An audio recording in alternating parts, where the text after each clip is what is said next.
सुरू वाचनात आलेलं मला आवडलं म्हणून मी तुम्हाला सांगते. बोलू. ओम नमो भगवते वासुदेवाय. गीता म्हणजे मानव मात्राचे धर्मशास्त्र आहे असं महर्षी व्यासांनी वेदव्यासांनी आपल्याला सांगितलेलं आहे. श्रीकृष्ण काली महर्षी वेदव्यासांच्या पूर्वी कोणतेही शास्त्र पुस्तक रूपाने उपलब्ध आपल्याला नव्हतं. ऋतुज्ञानाचा ह्या परंपरेला जो मोडून त्यांनी 4 वेद ब्रह्मसूत्र, महाभारत, भागवत व गीता या ग्रंथांमध्ये पूर्वसंचित भौतिक तसेच आध्यात्मिक ज्ञान संकलित केले व शेवटी स्वतःच निर्णय दिला की सर्वोपनिषदो गावो दोग्धा गोपाल नंदन. हा सर्व वेदांचे प्राण असणाऱ्या उपनिषदांचे सार हे गीतेमध्येच आहे. गीता रूपी गायीचे गोपाल श्रीकृष्णाचे दोहान केले व बैचेन अशांत जीवाला परमात्म्याला दर्शनाप्रत व साधनेच्या मार्गाने शाश्वत स्थितीपर्यंत पोहोचवले. महर्षी व्यासांनी आपल्या ग्रंथामध्ये गीतेला शास्त्र अशी संज्ञा देऊन गीतेची स्तुती करताना म्हटले आहे, गीता सुगीता कर्तव्या किमन्ये शास्त्र विस्तरेहि या स्वयं पद्मनाभस्य मुख पद्माद्विनी सुता. गीतेचे चांगल्या प्रकारे अध्ययन करून ती हृदयात आत्मसात करणे योग्यच आहे. ती भगवान श्रीकृष्णाच्या मुखातून निसृत झालेली वाणी असल्याने इतर शास्त्राचा संग्रह करण्याची काय आवश्यकता. आणि गीतेचा सारांश पुढील श्लोकात व्यक्त केलेला आहे. एकम शास्त्रम देवकी पुत्र गीतम एको देवो देवकी पुत्र एवो एको मंत्रस्तस्य नामानि यानि कर्माप्येको तस्य देवस्य सेवा. अर्थात एकच असे शास्त्र आहे जे देवकी पुत्र भगवान श्रीकृष्णाच्या मुखातून गायले गेलेले आहे. प्राप्त करून घेण्यासारखा देवकी पुत्र म्हणजे श्रीकृष्ण हा एकच देव आहे. त्याच्या गीतात केवळ आत्माच सत्य आहे सांगितले आहे. आत्म्याशिवाय दुसरे काही शाश्वत नाही. गीतेमध्ये महायोगेश्वराने कशाचा जप करायला सांगितला. ओम. अर्जुना, ओम अक्षय परमात्म्याचे नाव आहे. त्याचा जप कर आणि माझे ध्यान कर. कर्म एकच आहे. गीतेमध्ये वर्णन केलेल्या परमदेव परमात्म्याची सेवा त्या परमात्म्याला श्रद्धेनं हृदयात धारण करा. सारांश म्हणजे काय, सृष्टीच्या आरंभापासूनच गीता आपले शास्त्र आहे. भगवान श्रीकृष्णाच्या नंतर हजारो वर्षांनी ज्या महापुरुषांनी एक ईश्वर सत्ता असले सांगितले ते गीतेचे संदेशवाहक आहेत. ईश्वराकडे लौकिक तसेच पारलौकिक सुखांची कामना करावी व अन्य कोणालाही ईश्वर मानू नये असे तर सर्व महापुरुषांनी सांगितले. परंतु ईश्वराप्रत पोहोचवण्यासाठी लागणाऱ्या साधनेविषयीची क्रमबद्ध सांगोपांग चर्चा केवळ गीतेमध्येच केलेली आहे. त्यासाठीच यथार्थ गीता पहा. गीतेने सुख शांती तर प्राप्त होतेच, परंतु ती अक्षय अनामय परमपद देखील देते. आणि हे परमपद प्राप्त करायचे असेल तर विश्व गौरवास प्राप्त ठरलेली ही टीका यथार्थ गीता आपल्याला पहा. त्याच्यामध्ये त्यांनी गीतेला सगळ्यात सर्वत्र त्यांनी आदर केला आणि भगवद्गीता हा धर्माचा व संप्रदायाचा ग्रंथ बनू शकला नाही. त्याचे कारण संप्रदाय कोणत्या ना कोणत्या रूढीने जखडलेले होते. परंतु त्यासाठी सुद्धा त्यांनी प्रयत्न केला. विश्वामध्ये धर्म सिद्धांतामध्ये गीतेचे एक श्लोक म्हणजे प्रत्येक अध्यायातले 2-3 श्लोक त्यांनी कशासाठी आहे ते त्यांनी सांगितलं. ते आता मी सांगते. धर्म सिद्धांत सर्व ईश्वराची मुले आहेत. त्यासाठी त्यांनी सांगितलं ममै वंशो जीवलोके जीवभूत सनातन हा मनःष्टानी इंद्रियाणी प्रकृती स्थानी कर्षती. सर्व मानव ही ईश्वराची मुले आहे असं माना म्हणजे ते साध्य होईल. मानवी देहाची सार्थकता हा 15वा मगाचा श्लोक होता तो 15वा अध्यायातला 7वा श्लोक आहे. मानवी देहाची सार्थकता हा श्लोक 9व्या अध्यायातला 33वा आहे. किम पुनर्ब्राह्मण पुण्या भक्ता राजर्ष यस्तथा अनित्यम सुखम लोक मिमम प्राप्य भजस्व माम. सुखरहित क्षणभंगूर परंतु दुर्लभ असे हे मानव शरीर प्राप्त झाले असता तू माझी आराधना कर, माझे भजन कर. अर्थात साधनेचा अधिकार फक्त मनुष्य प्राणीलाच मिळालेला आहे असं त्यांनी सांगितलं. 3रा मनुष्याच्या जाती फक्त 2च आहेत. भूत सर्गो लोकेस्मिन दैव आसुर एवच दैवो विस्तरश प्रोक्त आसुर पार्थ मे शृणु. 16व्या अध्यायाचा 3रा श्लोक. मनुष्याचे फक्त 2च वर्ग किंवा प्रकार आहेत, देव आणि आसुर. ज्याच्या हृदयात दैवी गुणांचे प्राबल्य असते, ज्याच्या हृदयात दैवी संपत्ती कार्य करीत असते तो देवता असतो. ज्याच्या हृदयात आसुरी संपत्ती कार्य करत असते तो असुर असतो. तिसरी कोणती जात ही अस्तित्वात नाही. 2 जाती, दैवता आणि असुर. चौथं, ईश्वरामुळे प्रत्येक इच्छा कामना सुलभ होतात. त्रैविद्या माम सोमपा पूत पापा यज्ञे दिष्पा स्वर्गतीं प्रार्थयन्ते ते पुण्यमासाति सुरेंद्र लोक मश्नन्ति दिव्यान दिविदेव भोगान. 20. माझी उपासना करून लोक स्वर्ग प्राप्तीची इच्छा करतात. मी त्यांची इच्छा पूर्ण करतो. परमात्म्याची उपासना केल्याने सर्व गोष्टी सुलभपणे हे प्राप्त होऊ शकतात. 5. परमेश्वराला शरण जाण्यानेच पापांचा नाश होतो. अपिचेदसी पापेभ्य सर्वेभ्य पापकृत्तमम सर्व ज्ञान प्लवेनैव ऊर्जिनं संतरिष्यति. 4 अध्यायाचा 36. सर्व पापी लोकांपेक्षाही अधिक पाप करणारा पापी सुद्धा ज्ञानरूपी नौकेच्या साह्याने निसंदेह भवसागर पार करू शकतो. 6. ज्ञान.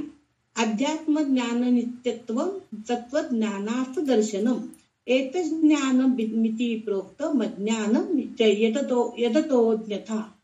13व्या अध्यायातला 11वा श्लोक आहे. आत्म्याच्या आधिपत्याखाली आचरण करून परमतत्व परमात्म्याचे प्रत्यक्ष दर्शन होणे म्हणजे ज्ञान, आणि त्याच्या विपरीत जे काही आहे ते अज्ञान आहे. म्हणून ईश्वराला प्रत्यक्ष जाणणे म्हणजेच ज्ञान आहे. 7. उपासनेचा अधिकार सर्वांना आहे. अपिचेत सुदुराचारो भजन्ते मामनन्यभाग साधुरेव च मंतव्य सम्यग् व्यवसितो विसहा क्षिप्रं भवति धर्मात्मा शश्वच्छान्ति निगच्छति कौन्तेय प्रतिजानीहि न मे भक्त प्रणश्यति. 9व्या अध्यायातला 30वा आणि 31वा श्लोक आहे. अत्यंत दुराचारी पापी मनुष्य देखील भजन करून सत्वर धर्मात्मा बनू शकतो, तसेच शाश्वत परम शांती प्राप्त करू शकतो. म्हणून ज्याने स्वतःला पूर्णपणे भगवत चरणी समर्पित केले आहे तो धर्मात्मा नक्कीच होतो. 8. भगवत मार्गात बीज नष्ट होत नाही. नेहाभिक्रमनाशोऽस्ति प्रत्यवायो न विद्यते स्वल्पमप्यस्य धर्मस्य त्रायते महतो भयात. 2 अध्यायाचा 40वा श्लोक आहे. आत्मदर्शनाच्या क्रियेच्या स्वल्प आचरणाने देखील जन्ममरणाच्या महान भयापासून मनुष्याचा उद्धार होतो.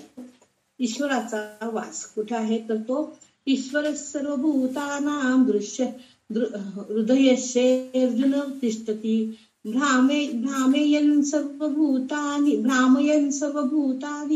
यंत्रारूढानि मायया. 18व्या अध्यायातला 61वा श्लोक आहे. सर्व भूतमात्रांच्या म्हणजे प्राण्यांच्या हृदयात ईश्वराचा हा वास असतो. तमेव शरणं गच्छ सर्वभावेन भारत तत्प्रसादात् परां शांतिं स्थानं प्राप्स्यसि शाश्वतम्. 18व्या अध्यायातला 62वा श्लोक. हे दोन्ही ठिकाणी ईश्वराचा वास असतो. सर्व भावाने त्या परमात्म्याला शरण जाल तर त्याच्या कृपेने तुम्हाला परम शांती व शाश्वत परमधाम प्राप्त होईल. 10. यज्ञ. सर्वाणानिंद्रिय कर्माणि प्राणकर्माणि चापरे आत्मसंयम योगाग्नो युव्यति ज्ञानदीपिते. 4 अध्यायातला 27वा श्लोक. ज्ञानाने प्रदीप्त झालेल्या आत्मसंयम रूपी योगाग्नीत सर्व इंद्रियांची कर्म व मनाने सर्व विकार यांचे हवन हे केले जाते. अपाने जुह्यति प्राण प्राणे पान तथा परे प्राणापान गती रुद्ध्वा प्राणायाम परायणा. 4 अध्यायातला 29वा. यज्ञ कशाने प्राप्त होतात ते. बरेचसे योगी श्रमाचे प्रश्वासात हवन करतात आणि बरेचसे योगी श्वासाचे प्रश्वासात हवन करतात आणि काही प्रश्वासाचे श्वासात हवन करतात. त्यानंतर थोडी उन्नत अवस्था प्राप्त झाल्यानंतर श्वास आणि प्रश्वास यांच्या गतीचा विरोध करून ते प्राणायामात परायण होऊन जातात. ह्या प्रकारे योग साधनेचा विशेष विधीलाच यज्ञ असे आपण म्हणतो. त्या यज्ञालाच कार्यरूप देणे म्हणजेच कर्म होय. 11. यज्ञाचा अधिकार. यज्ञशिष्टामृतभुजो यान्ति ब्रह्म सनातनम न्यायन लोकस्व यज्ञस्य कुतन्यो कुरुसत्तम. चौथा अध्यायातला 31वा श्लोक. जे यज्ञ करीत नाहीत, ज्यांना पुन्हा मनुष्य शरीर प्राप्त होत नाही व मनुष्य शरीर प्राप्त झालेल्या सर्वांना यज्ञ करण्याचा हा अधिकार आहे. बाण. ईश्वराला पाहता येते. भक्त्या त्वनन्यया शक्य अहमेवं विधोर्जुन. ज्ञातून द्रष्टूंच तत्वेन प्रवेष्टुच परंतप. 11वा अध्यायातला 54वा श्लोक.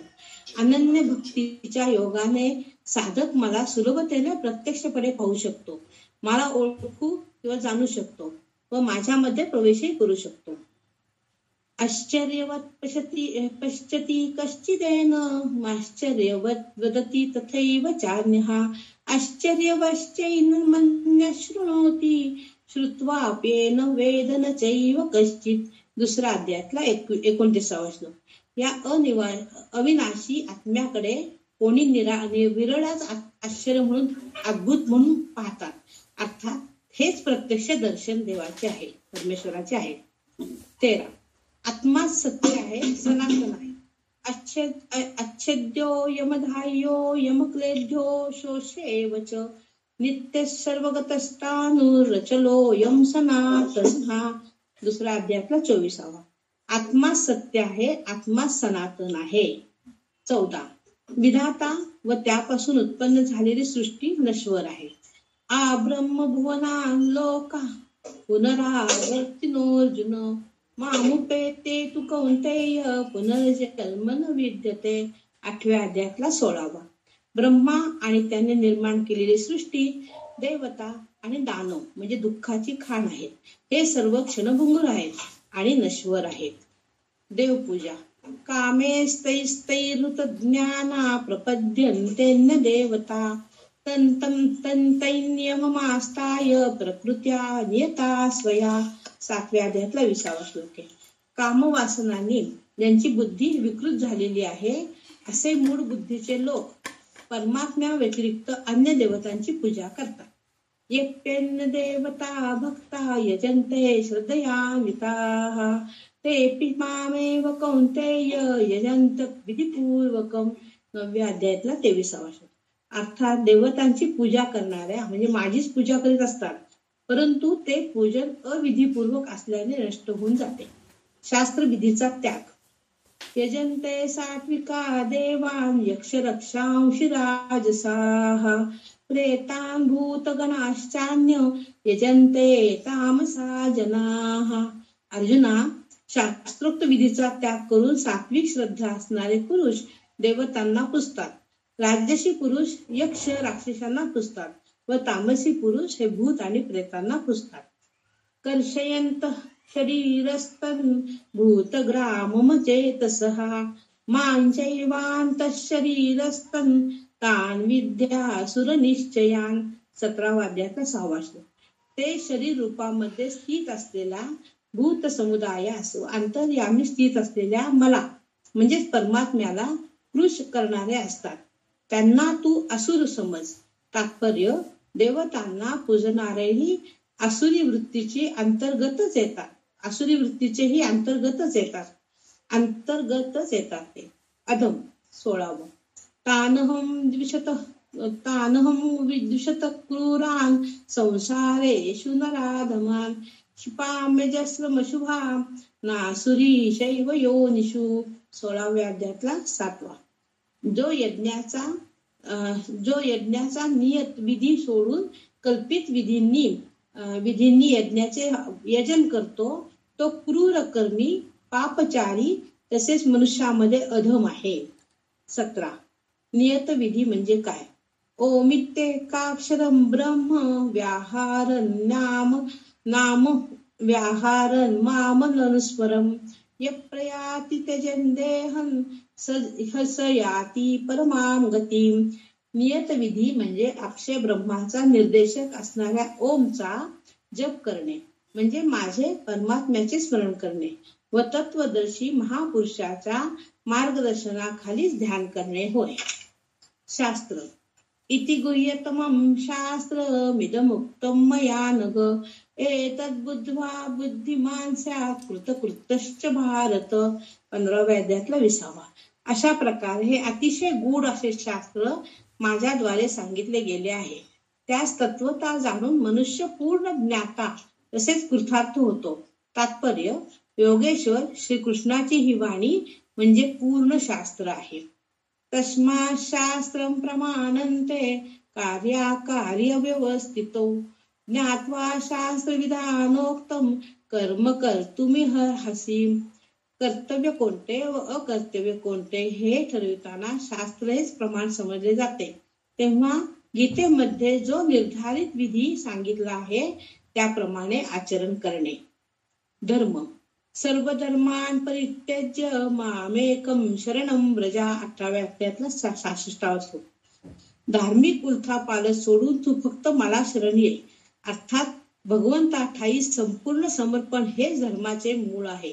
त्या दयाघन प्रभूला प्राप्त करण्याचा नियत विधीने आचरणच धर्माचरण होय.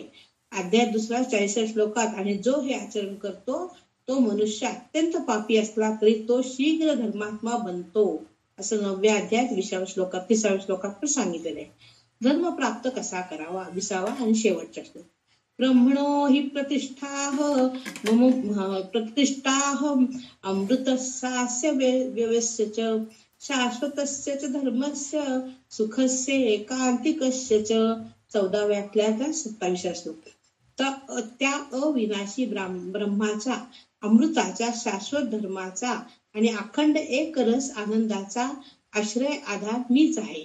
अर्थात परमात्मास्थित सद्गुरु हेच या सर्वांचे आश्रय आहेत आणि आधार आहेत.